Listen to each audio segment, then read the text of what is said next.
Bayad ka, 130 lang ang bulalo dito. Tapos may soft drinks, only rice at only soup pa. Pumunta kami sa Quiapo para itry ang sikat na bulaluhan, Mr. B. Meron silang tatlong menu, Bulalo, Bulalord at Bulalo Pro Max.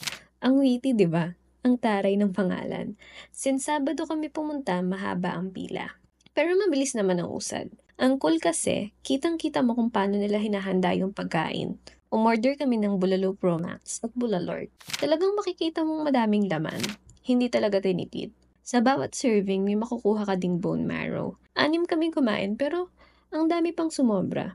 For transparency, dito nakalagay ang mga soup nila. Tapos isasalang nila sa preparation area pag naubos na ang unang batch. Downside lang dahil sobrang daming kumakain, hindi ka na pwedeng magtagal.